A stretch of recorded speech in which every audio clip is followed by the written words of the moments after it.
Fear in Charlottesville as a deadly shooting Sunday night sent the University of Virginia into lockdown. A former Virginia football player is suspected of killing 3 current players. University of Virginia's police chief found out he was captured during a news conference. Watch this. Pardon me.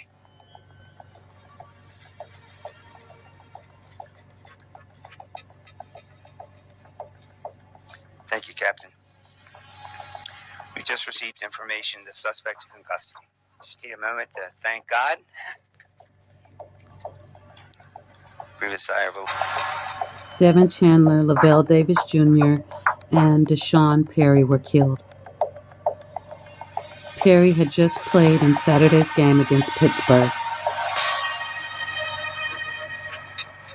Authorities said they were killed after going on a university field trip. 2 other students were wounded.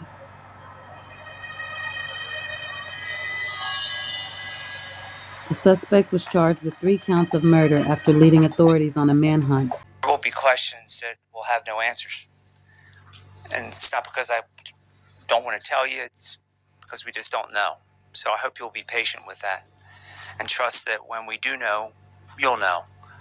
This has been an incredibly long evening, very tragic circumstances for our university community, for the city of Charlottesville, the county of Albemarle, the Commonwealth.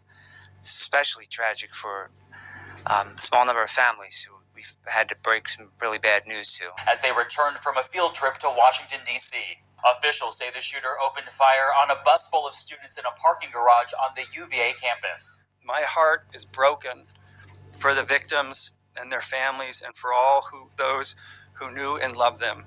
The UVA president identifying victims who died as Devin Chandler, a junior from Huntersville, North Carolina, Lavelle Davis Jr., a junior from Dorchester, South Carolina, and Deshaun Perry, a junior from Miami, Florida. All 3 were members of the UVA football team.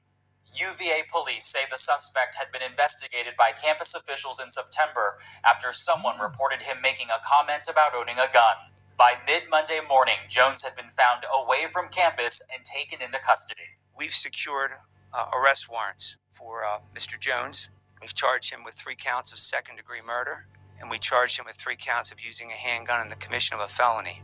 The suspect's motive unclear as students and the victims' families now try to make sense of this tragedy. Please reach out to each other and lend each other an ear and a shoulder, even if virtually.